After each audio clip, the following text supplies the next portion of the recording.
আমার নাম রিনা, বয়স সবেমাত্র 22। দুটো চোখে একরাশ স্বপ্ন নিয়ে এসেছিলাম এই কলকাতা শহরে। ছোটবেলা থেকেই আমার আঁকার হাত খুব ভালো ছিল। পুরনো খাতার পাতা হোক বা ঘরের মাটির দেওয়াল, আমার আঁকিবুকিতে ভরে থাকত। বড় হওয়ার সাথে সাথে এই সবটাই আমার স্বপ্ন হয়ে দাঁড়ায়, আমি একজন ফ্যাশন ডিজাইনার হব। আমাদের গ্রাম থেকে কলকাতা অনেক দূর, শুধু ভৌগোলিকভাবে নয়, মানসিকভাবেও। বাবা সামান্য কৃষক, মা সংসার সামলান। তাদের কাছে মেয়ের এই স্বপ্ন ছিল আকাশকুসুম কল্পনা করার মতো।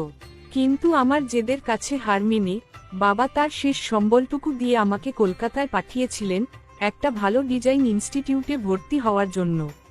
কলকাতায় এসে আমি একটা লেডিস পিজিতে উঠলাম। ছোট ছোট ঘর, অনেক মেয়েরা একসাথে থাকে, সবার চোখে স্বপ্ন, সবার জীবনে লড়াই। এখানকার পরিবেশের সাথে মানিয়ে নিতে আমার খুব বেশি সময় লাগেনি। আমার স্বপ্নই ছিল আমার একমাত্র সঙ্গী। দিনরাত এক করে পড়াশোনা আর ডিজাইন নিয়ে চর্চা করতাম। আমার কলেজের প্রফেসররা আমার কাজ খুব পছন্দ করতেন। সবাই বলতেন আমার মধ্যে প্রতিভা আছে। এই প্রশংসাগুলো আমার আত্মবিশ্বাস বাড়িয়ে দিত। এই পিজিটার মালিক ছিলেন মিস্টার বাসু।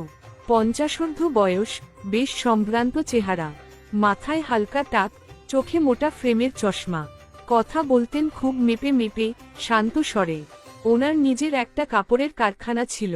উনি মাঝে মধ্যেই পিজিতে আসতেন সব ঠিকঠাক আছে কিনা দেখতে। প্রথম দিকে আমি ওনাকে বিশেষ পাত্তা দিইনি। উনি অন্য সব মেয়েদের মতোই আমার সাথেও কথা বলতেন, পড়াশোনার খোঁজখবর নিতেন।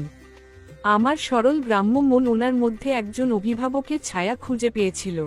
যখনই উনি আসতেন, আমি ছুটে গিয়ে আমার নতুন ডিজাইনগুলো দেখাতাম। উনি খুব আগ্রহ নিয়ে দেখতেন আর প্রশংসা করতেন।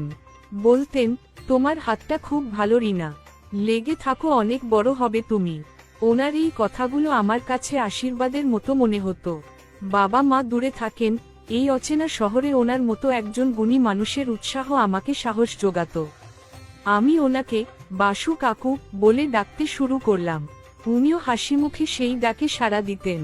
প্রথম কয়েক মাস সবকিছুই স্বপ্নের মতো চলছিল। পড়াশোনায় আমি খুব ভালো ফল করছিলাম। কিন্তু হঠাৎ করেই আমাদের গ্রামের বাড়িতে একটা বড় বিপর্যয় নেমে এলো। বন্যার জলে আমাদের সব ফসল নষ্ট হয়ে গেল। বাবা যে সামান্য টাকা জমিয়েছিলেন, তাও শেষ হয়ে গেল। আমার পড়াশোনার খরচ চালানো তাদের পক্ষে আর সম্ভব ছিল না। একদিন রাতে বাবার ফোন এলো, কাঁদো কাঁদো গলায় বললেন, মা রিনা, তুই ফিরে আয়, আমাদের আর ক্ষমতা নেই তোকে পড়ানোর। ফোনটা রেখে আমি সেদিন সারারাত কেঁদেছিলাম। আমার চোখের সামনে আমার স্বপ্নগুলো ভেঙে চুরমার হয়ে যাচ্ছিল। কলকাতায় থাকার খরচ, কলেজের ফি, সব মিলিয়ে অনেক টাকা। আমি কি করব, কোথায় যাব, কিছুই বুঝতে পারছিলাম না। পিজিরও ভাড়া বাকি পড়তে শুরু করলো। খাওয়া দাওয়ার ঠিক নেই, মাঝে মধ্যে শুধু জল খেয়ে দিন কাটিয়েছি। আমার হাসিখুশি মুখটা দিনে দিনে মলিন হয়ে যেতে লাগলো। এরকমই একদিনে বাসু কাকু এলেন পিজিতে। আমার শুকনো মুখ দেখে উনি কারণ জিজ্ঞাসা করলেন। আমি আর নিজেকে সামলাতে পারলাম না, ওনার সামনেই কান্নায় ভেঙে পড়লাম। সব কথা খুলে বললাম। উনি সব শুনে আমার মাথায় হাত রেখে বললেন, ছি পাগলি মেয়ে, এর জন্য এত চিন্তা করতে হয়? আমি আছি তো, তুমি পড়াশোনা ছাড়বে না, তোমার মতো প্রতিভাকে আমি হারিয়ে যেতে দেব না। ওনার কথায় আমি যেন বাঁচার নতুন রসদ পেলাম। উনি আমাকে একটা প্রস্তাব দিলেন।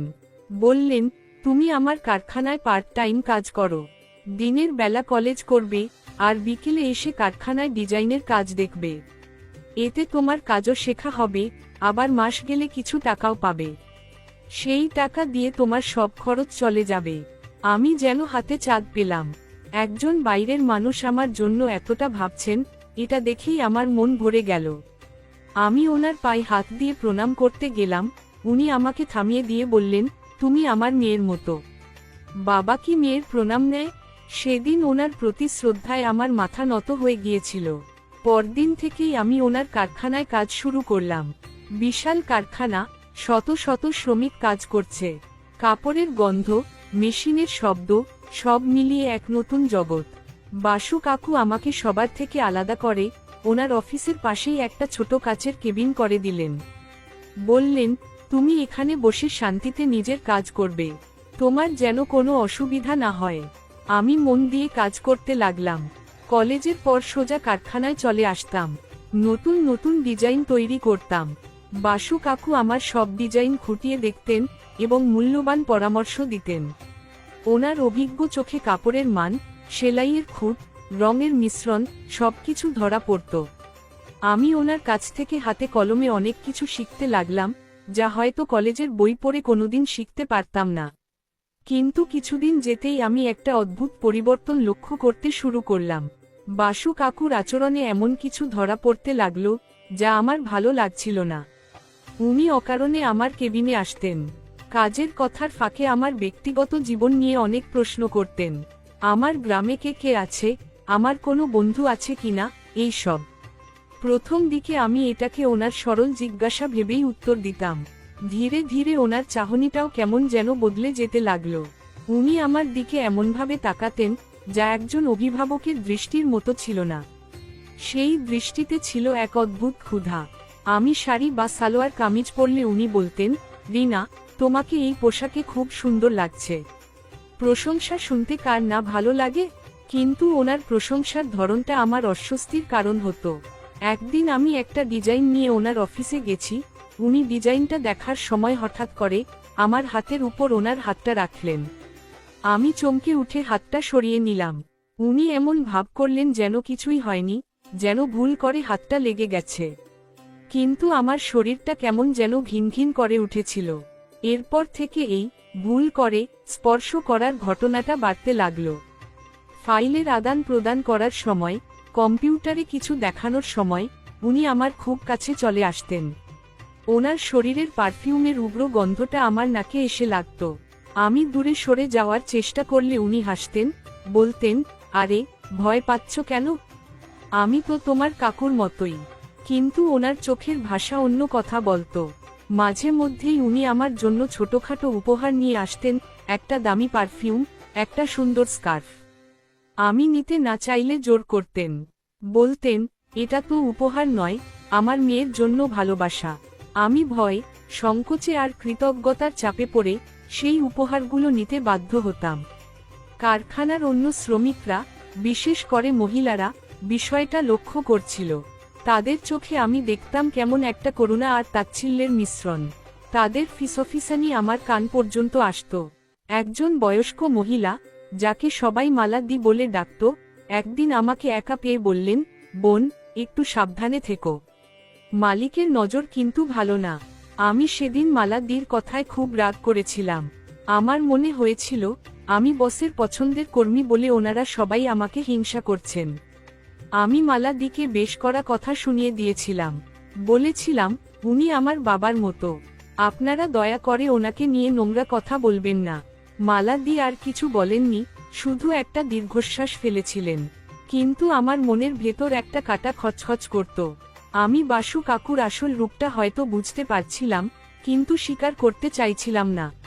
কারণ আমি ওনার উপর সম্পূর্ণ নির্ভরশীল ছিলাম। আমার পড়াশোনা, আমার থাকা খাওয়া, আমার স্বপ্ন, সবকিছু ওনার দয়ার উপর টিকে ছিল। আমি যদি প্রতিবাদ করি, তাহলে উনি হয়তো আমাকে কাজ থেকে বের করে দেবেন। তখন আমি কোথায় যাব, কি করব, এই ভয়টা আমাকে চুপ করিয়ে রেখেছিল। দিন দিন বাসু কাকুর সাহস বাড়তে লাগলো। উনি এখন আর রাগরাগ করতেন না। একদিন আমাকে ওনার অফিসে ডেকে বললেন, রিনা, তুমি খুব প্রতিভাবান, কিন্তু শুধু প্রতিভা দিয়ে এই লাইনে টিকে থাকা যায় না। একজন শক্তিশালী গডফাদার দরকার। আমি তোমার সেই গডফাদার হতে চাই। আমি অবাক হয়ে জিজ্ঞাসা করলাম, তার জন্য আমাকে কি করতে হবে? উনি আমার কাঁধে হাত রেখে আমার কানের কাছে মুখ নিয়ে এসে বললেন, তেমন কিছু না, শুধু আমাকে একটু খুশি রাখতে হবে। খুশি রাখা কথাটার অর্থ বুঝতে আমার এক মুহূর্ত সময় লাগেনি। আমার পায়ের তলার মাটি যেন সরে গেল। ঘৃণায়, লজ্জায়, অপমানে আমার মুখ দিয়ে কোনো কথা বেরোচ্ছিল না। আমি ওনার হাতটা ঝটকা মেরে সরিয়ে দিয়ে অফিস থেকে বেরিয়ে এসেছিলাম। সেদিন রাতে আমি পিজির ঘরে বসে অনেক ভেবেছিলাম। আমার মনে হচ্ছিল, সব ছেড়ে দিয়ে গ্রামে ফিরে যাই।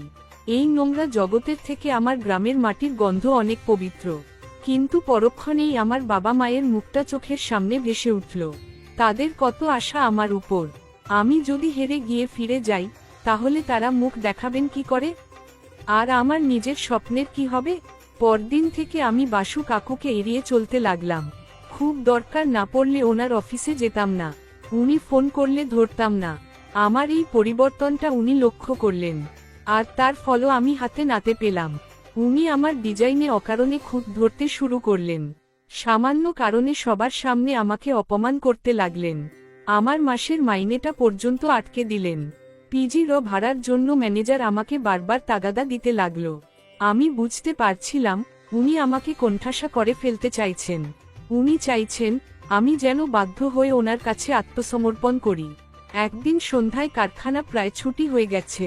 উনি আমাকে ডেকে পাঠালেন, বললেন একটা খুব জরুরি ডিজাইনের ব্যাপারে কথা আছে। আমি ভয়ে ভয়ে ওনার অফিসে গেলাম। দেখলাম অফিসের দরজাটা ভেতর থেকে বন্ধ। আমার বুকটা ধড়াস করে উঠল। উনি আমার দিকে এগিয়ে এসে বললেন, রিনা, তুমি আমাকে এড়িয়ে চলছো কেন? আমি তোমাকে কতটা পছন্দ করি তুমি বুঝতে পারছো না? আমি বললাম, স্যার প্লিজ আমার সাথে এমন করবেন না, আমি আপনাকে বাবার মতো সম্মান করি। উনি অট্টহাসি হেসে উঠলেন, বললেন, বাবা, আমি তোমার বাবা হতে যাব কোন দুঃখে? আমি তোমাকে একজন নারী হিসেবে চাই রিনা।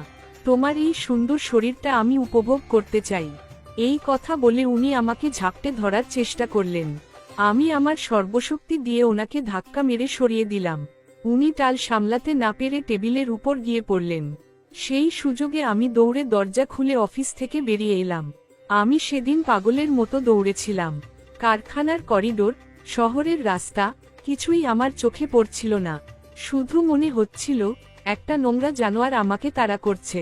পিজিতে ফিরে আমি ঘরের দরজা বন্ধ করে দিলাম। সারা রাত আমার ভয়, আতঙ্কে ঘুম এল না। আমার মনে হচ্ছিল আমি একটা অন্ধ গলিতে এসে আটকে গেছি, যেখান থেকে বেরোনোর কোনো রাস্তা নেই। আমি সিদ্ধান্ত নিলাম কাল সকালেই আমি কলকাতা ছেড়ে চলে যাব। স্বপ্ন পূরণ হোক বা না হোক, নিজের সম্মানটা আগে। পরদিন সকালে আমি যখন ব্যাগ গোছাচ্ছি, তখন পিজির ম্যানেজারের ফোন এলো। উনি জানালেন বাসু সাহেব আমাকে এক্ষুনি কারখানায় দেখা করতে বলেছেন। আমি বললাম আমি যাব না। ম্যানেজার জানালেন না গেলে উনি পুলিশে খবর দেবেন, চুরির অপবাদ দিয়ে। আমি বুঝলাম লোকটা আমাকে ফাঁদে ফেলার সব ব্যবস্থা করে রেখেছে। আমার আর কিছু করার ছিল না। কাঁপা কাঁপা পায়ে আমি কারখানায় গেলাম। আমার মনে হচ্ছিল আমি যেন কসাইখানায় হেঁটে চলেছি। বাসু কাকুর অফিসে ঢুকতেই উনি দরজাটা বন্ধ করে দিলেন। ওনার মুখে ছিল এক শয়তানি হাসি। উনি বললেন, কি ভেবেছিলে পালিয়ে যাবে? অত সোজা নয়। এরপর উনি ওনার কম্পিউটার অন করলেন। স্ক্রিনে যা দেখলাম তাতে আমার রক্ত হিম হয়ে গেল।